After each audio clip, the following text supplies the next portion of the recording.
Hi everyone, welcome back to my channel. This is me, Ms. Nobuntu, and you are watching my channel name draft right after my name, Ms. Nobuntu channel.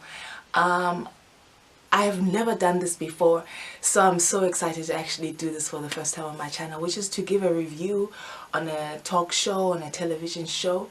And the television show that I wanted to do a review or talk about this time around is the Braxton Family Values finale. It was a two-part, and the first part was last week Thursday, and the second part was this just yesterday. So when I remembered today, quickly, got onto YouTube and I was searching. I'm like, oh, has it come out? Has it come out? And it had come out, and I have some thoughts.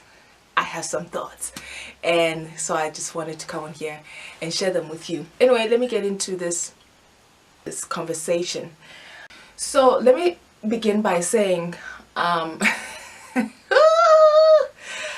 okay, look, I start watching, and one of the things that was really getting on my nerves as I was watching, like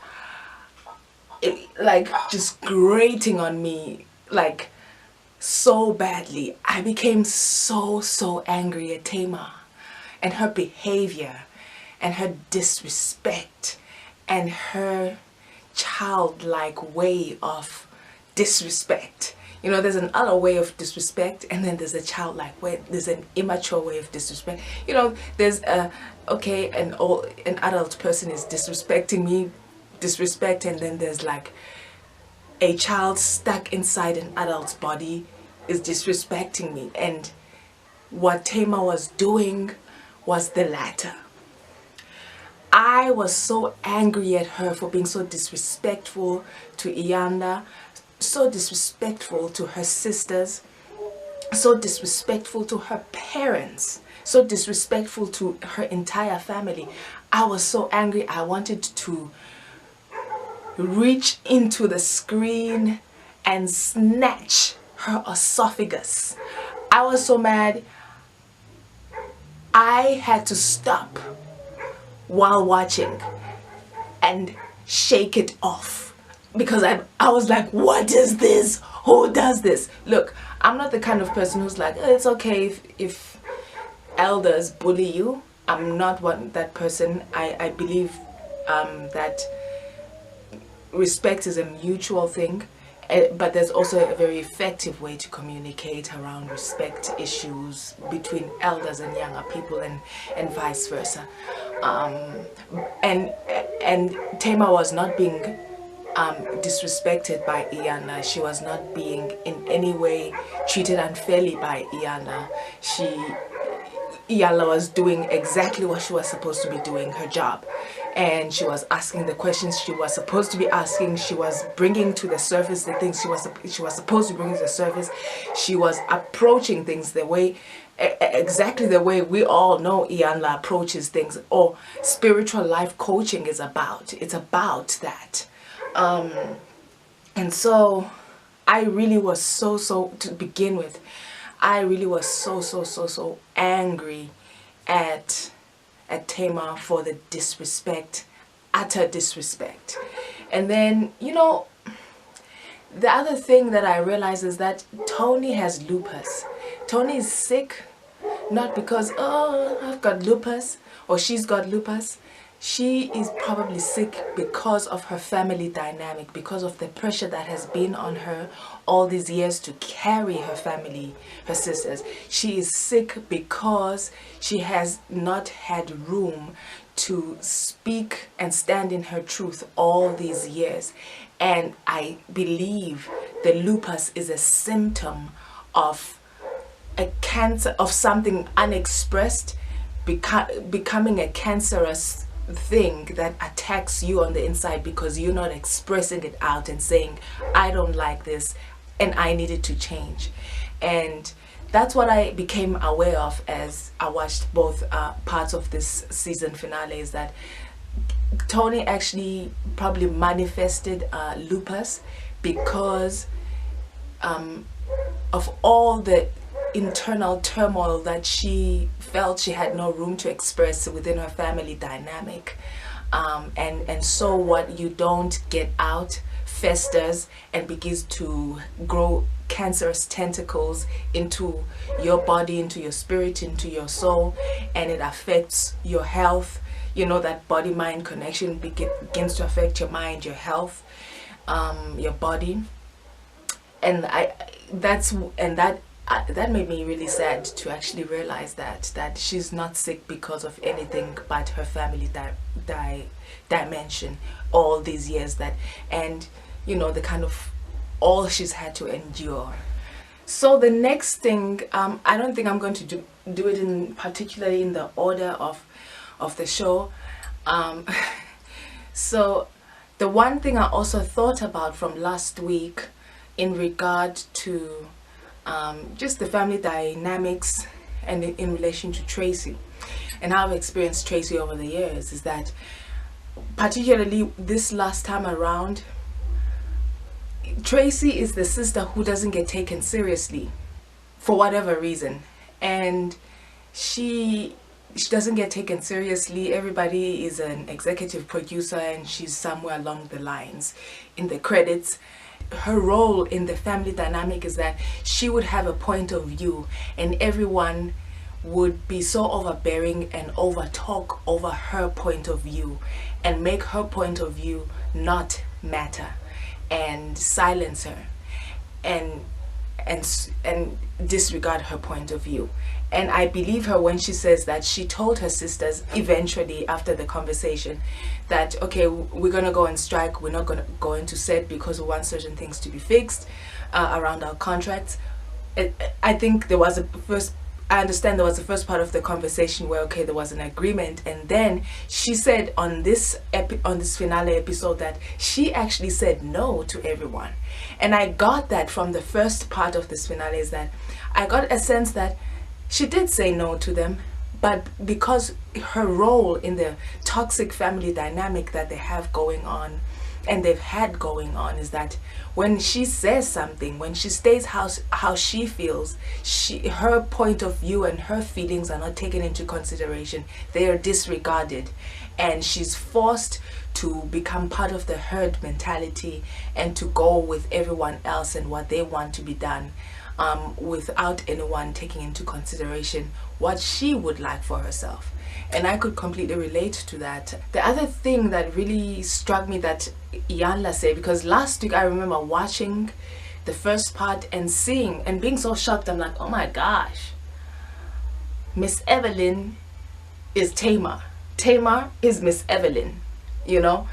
And this week, what really struck me is when she said Tamar is what's going, how Tamar acts out is a reflection of what's going on inside of Miss Evelyn. I thought, bing, bing, bing, bing, bing, bingo. Which is why Miss Evelyn was the only one who could tame Tamar when she was acting out. That's why Miss Evelyn was the only one who could have a say in it. Why? Because Tamar's behavior has a lot to do with what Miss Evelyn modeled to Tamar. Particularly, I believe Tamar's sisters left. When she was left behind, she had to live with a mother who was bitter and angry and tale-bearing and resentful, and probably acting out because of her utter anger at her former husband for cheating on her, for leaving her, and for her marriage coming to an end. And so Tamar was the one left behind to see all of that and absorb all of that and learn that kind of way of being and behavior of being, which is again why Tamar and Miss Evelyn are a reflection of each other, and it's only Miss Evelyn who can speak up and talk to Tamar and say another word and I got you. Ooh, when she said that, I was like, ooh, what you gonna do? What you gonna do? What you gonna do? Oh my gosh. And you know, as much as watching this family dynamic of this Braxton family values play out on television in these two finale episodes, as much as it was juicy, you know, the truth is, this is a reflection of family dynamics all over the world.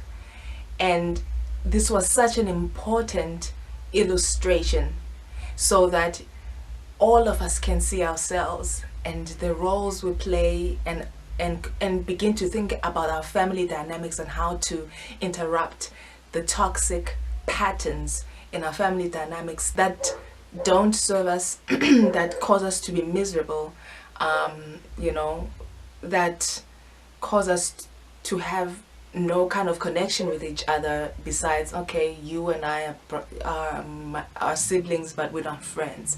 And honestly, you know what, honestly, at this point in my life, I think there's just so much pressure for siblings to be friends, and it's strange to me at this point in life. I feel like your siblings are your siblings, and they don't have to be your friends. And right, you know, if they are, great, but if they're not, they don't have to be. As much as you're not friends typically, and mostly you are not friends with the person that you were friends with in grade 1, in preschool, even in grade 10.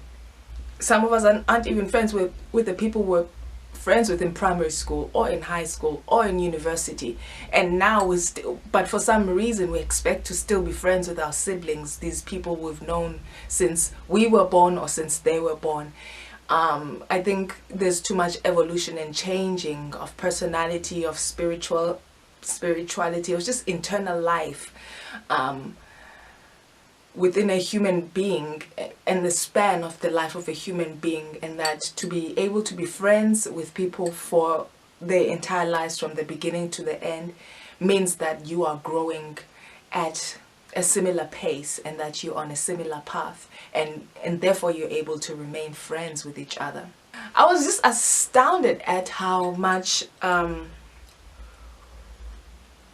was also when Tamar was acting out, I was very astounded at how Tamar's dad and Tamar's mom just sat there for a minute and just watched it all unfold.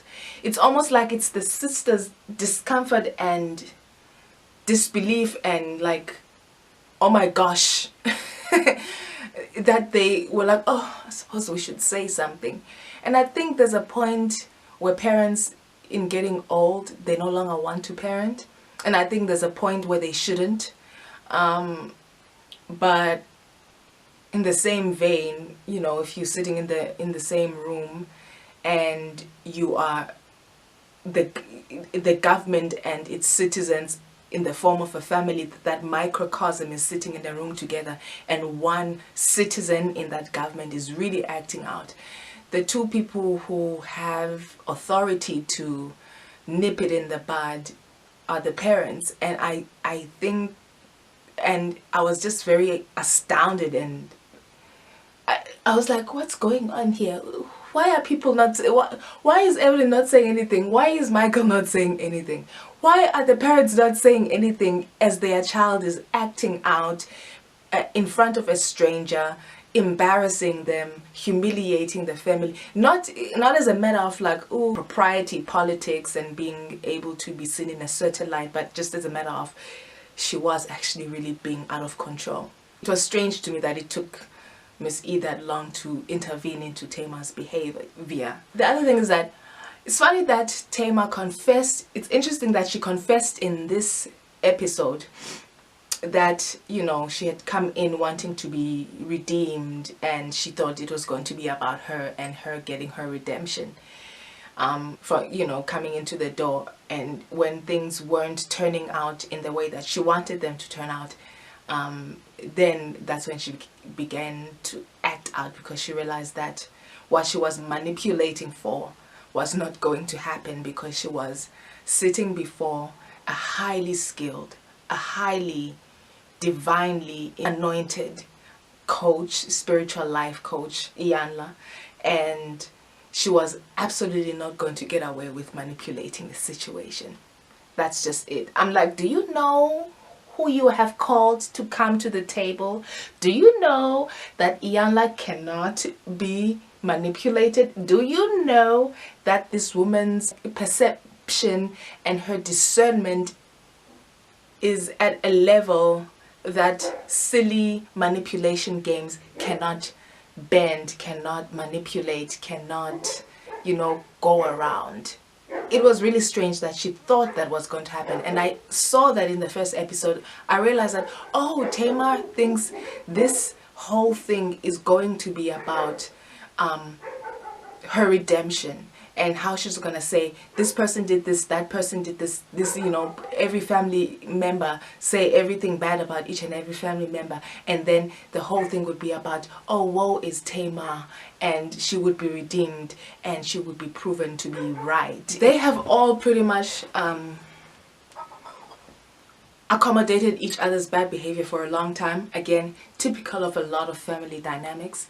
And I think Tamar wants to be at the same level as Tony and be regarded in the same regard as Tony. You know how when in a family, in a toxic, unhealthy family dynamic, when there's this particularly very successful sibling, and then the parents revolve all attention around this sibling because that's where the money is coming from, right? In the Braxton family, that's Tony. And so Tamar wants to be seen in that same regard. I get a sense that Tamar wants to be seen in that same regard, and so almost kind of copies the little things that Tony does, and even does them even more. Like, oh, okay, Tony's always late because she's the diva and she's the one who earns the most money and she's the superstar. Okay, that's what I'm gonna do to communicate to these fools that I'm up here and I'm not the commoners like you. And so Tony's always late. I'm also gonna be 2 hours late because I'm not at the commoners level. I'm at superstar level. And I think it's a performative that she's created, and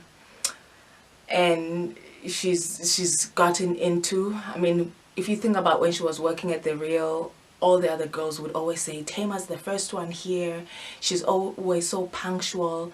And she would talk about how she's so happy to be working. And so that's why she's always so punctual and at work on time. And she's excited to be working. And suddenly now you have your own entire show about your Braxton family values and you cannot show up on time. You're doing something. You're trying to achieve something. And so I saw that, and that's just my opinion. I feel like she wants to be regarded in the same kind of regard and be placed in the same echelon and shelf of admiration that, of course, fame and fortune has garnered Toni Braxton in the family and amongst probably the extended family, the Braxton family, the extended Braxton family, and as well as on the mother's side probably. And so she wants to be seen as she came up to, and she made it too, and she's a star too, and she's a superstar celebrity too. I like that Trina is really in a place of peace, just peace and harmony in her life. And she was, when Iyanla said, look, if Tony and Tamar, if Tony can go off and do films and go on tour, if Tamar can go off and do a show called Tamar and Vince, why is it horrible that Tracy wants to go forward and continue with Braxton family values even if you guys don't want to continue? And the way they both sat there and Trina said touche, like, oh, I get it. I really enjoyed that, and I really commended that she was able to accept that and she was open to that. And I really like that Trina is really, I really get a sense of her peace. It's palpable. Her harmony and her peace is really just palpable to me. Like, she's like, I don't want to fight anymore. She's there. That's where she's at. I don't want to fight. I just want peace. I just want calm in my life. And I want to do things that make sense and make me happy. And I like that she was able to accept that and say, touche. Tamar's little dramatic confession.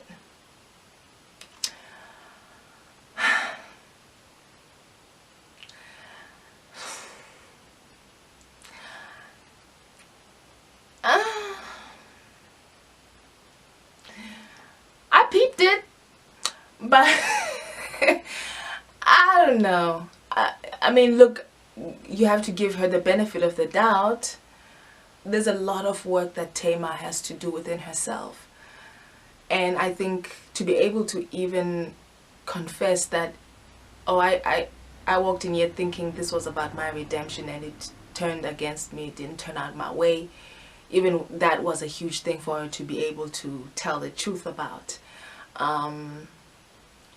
I think they were all too quick to say, I forgive you, you know, during the confession session, like, oh, I forgive you.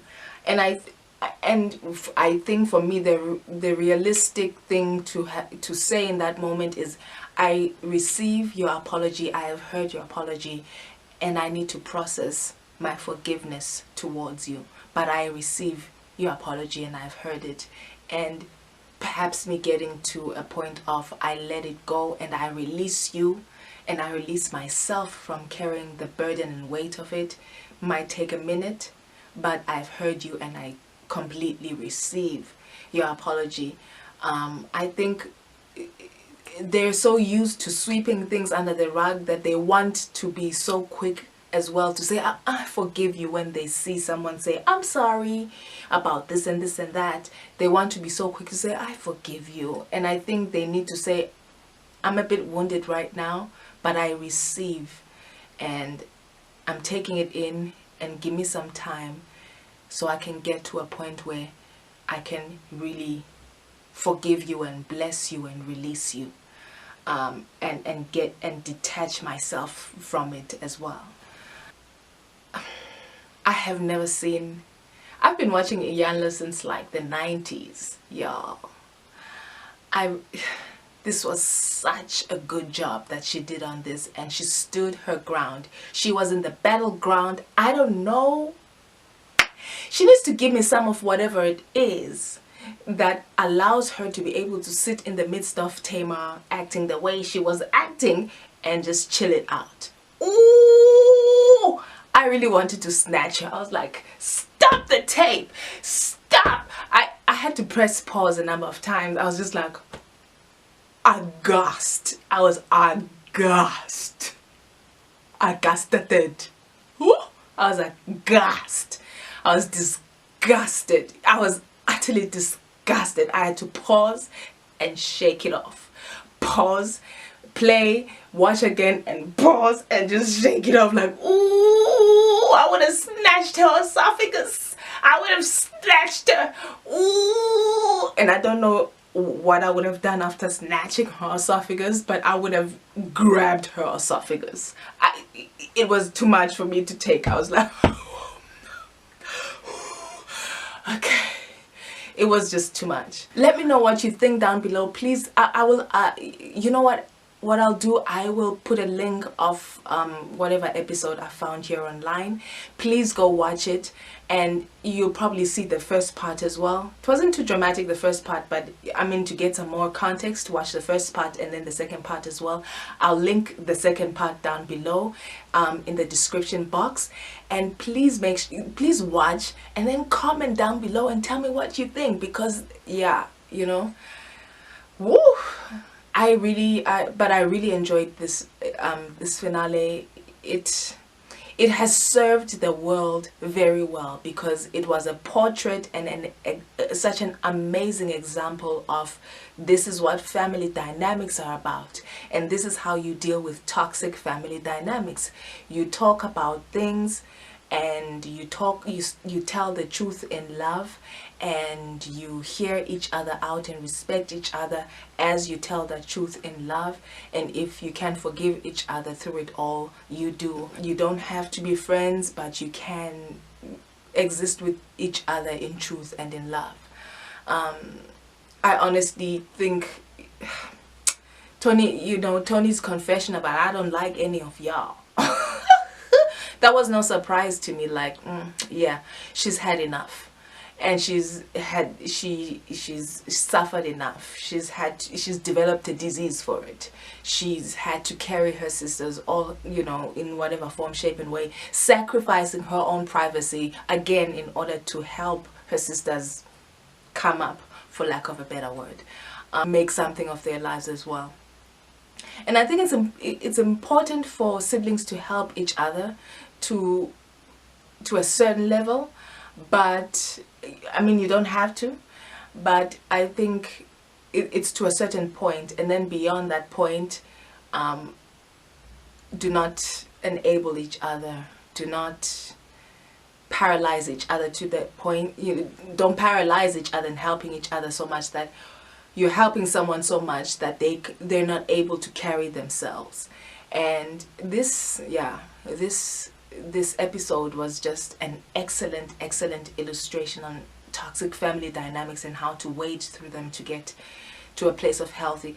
Ultimately, wading through family dynamics is about discontinuing whatever pattern and whatever role you play in the toxic family dynamic, and also breaking whatever patterns that have been able to create and solidify over the years because you have been participating in that toxic family dynamic. So there's a lot of undoing, there's a lot of interruption of bad patterns that has to be done as you undo the toxicity and the mess, and you straighten it out. This was an excellent episode. Excellent work, Miss Iyanla. I don't know why people don't like Iyanla. I think it's people who don't like to hear the truth don't like Iyanla. People who don't like the truth in their face, plain and simple, not flinching, not sugarcoat. Anyway, I could be here forever talking about this, but I just wanted to weigh in on what I thought about this episode. And that is it, though. I'll see you next time. Please comment down below. Watch this episode and watch the first one, and comment down below. Tell me what you thought, what your thoughts are. And yeah, let's have a chit chat. If you haven't liked and subscribed yet, please take an opportunity as well to like and subscribe down below. I thank you so much for continuing to come back to this channel and watch. I see the numbers are growing and I'm very grateful. Stay blessed and be blessed, and I'll see you again next time.